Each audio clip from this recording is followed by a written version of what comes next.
কিছু মানুষ সংসদের ভিতরে আওয়াজ তুলুক, এই আইন পাশ করতেই হবে, আমার নবীর কালিমা যারা চুরি করে, আপনার জুতা চুরি করলে আপনি পাগল হয়ে যান, আপনার চশমা চুরি করলে আপনি পাগল হয়ে যান, আপনার ঘরের একটা জিনিস চুরি হলে আপনার স্ত্রী পাগল হয়ে যায়। আর নবীর নবুয়তের উপরে আঘাত, নবীর রিসালাতের উপরে আঘাত, আমরা একটা আওয়াজ করতে পারি না, সংসদের ভিতরে এমন লোক পাওয়া যায় না। এই জন্যে আগামী নির্বাচনে ইনশাল্লাহ বলবেন না কিছু আপনারা, আগামী নির্বাচনে আপনারা ভোটের মাধ্যমে আপনারা সবাই এই দেশে যারা সংসদ নির্বাচন করতে চায় তাদের জন্য আমি পরিষ্কার ঘোষণা করি, সংসদে গিয়ে প্রথম আইন যেটা পাশ করবেন, কাদিয়ানীরা কাফের, কাদিয়ানীরা কাফের, এই আইন পাশ করলে উম্মত আপনাদেরকে ভোট দিবে, আর না হয় ভোট দিবে না, ভোট দিবে না। ঠিক কিনা জোরে বলে? আল্লাহ সবাইকে বোঝার তৌফিক দান করে, আল্লাহ আমাদেরকে হেদায়েত দান করে। দুই হাত উঁচা করেন, লম্বা করেন, উঁচা করেন, উঁচা করেন, বলেন ইয়া আল্লাহ। হয়েছে না? জোরে বলেন ইয়া আল্লাহ, ইয়া আল্লাহ।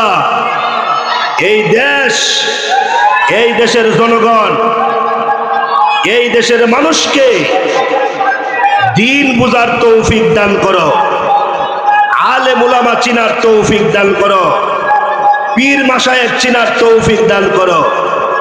চিল্লায়া বলেন আমিন, আরো জোরে বলেন আমিন। কষ্ট হয়েছে আপনাদের? আল্লাহর নবী বলেন,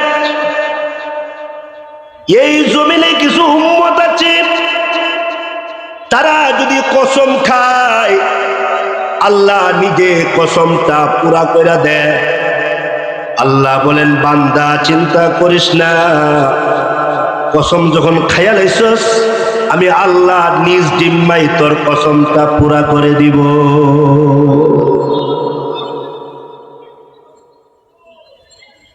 এই জাতীয় লোকগুলা বেলায়েত প্রাপ্ত হওয়ার জন্য প্রথমত যেই কাজটা করতে হবে, মুফাসসিরিনে কেরাম লিখেছেন তাফসীরে ইবনে কাসিরে, আল্লামা ইমাম ইবনে কাসির রাহমাতুল্লাহি আলাইহি বেলায়েত প্রাপ্ত হওয়ার প্রথম যে গুণটা তুলে ধরেছেন, এই গুণটা হলো পবিত্র থাকতে হবে, পবিত্র খাইতে হবে, পবিত্র থাকতে হবে। বলেন পবিত্র, জোরে বলেন না, পবিত্র থাকতে হবে, পবিত্র থাকতে হবে। সুদে ঘুষে, দুর্নীতি, বেহায়াপনা, অশ্লীলতা, বেপরদা, মিথ্যা, গীবত, শায়াত, চুরি ডাকাতি, ছিনতাই, দর্শন, নির্যাতন, জিনা, ব্যভিচার, জুলুম, মিথ্যা সাক্ষী, এই জাতীয় লোকেদেরকে আল্লাহ ভালোবাসে না, এদেরকে আল্লাহ দেখতেই পারে না। ঠিক কিনা বলেন? এগুলা ছাড়তে হবে, এগুলা ছাড়তে হবে, জুলুম ছাড়তে হবে, বেহায়াপনা ছাড়তে হবে, অশ্লীলতা ছাড়তে হবে। আল্লাহ পাক সবাইকে কথাগুলা বোঝার তৌফিক দান করে। এক নাম্বার পবিত্র থাকতে হবে, দুই নাম্বার হালাল খাইতে হবে, তিন নাম্বার নবীর সুন্নাত মতো চলতে হবে। আল্লামা ইমাম ইবনে কাসির লেখেন, পবিত্র থাকার জন্য প্রথমত যে গুণটা উল্লেখ করেছেন সেটা হলো পবিত্র থাকবেন, উজুর হালতে থাকবেন। উজু একটা বিশাল বড় ফাউন্ডেশন, সুবহানাল্লাহ বলবেন না? উজু বলেন কি? উজু, উজু ছাড়া নামাজ হয় না।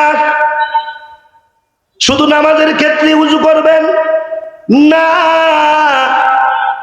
উযু একটা দামি আমল, উযু একটা গভীরের আমল, একটা দামি আমল।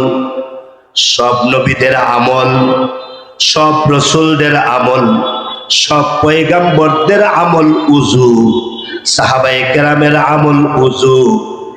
তাফসীরে রুহুল মানির মধ্যে উল্লেখ করা হয়েছে, যেই বান্দা সর্বহালতে উযুর সাথে থাকবে মহান আল্লাহ তার সঙ্গে 70 জন ফেরেশতা পাহারাদার হিসাবে আল্লাহ দান করবে। আমরা পুলিশ চিনি না, আমরা র্যাব চিনি না,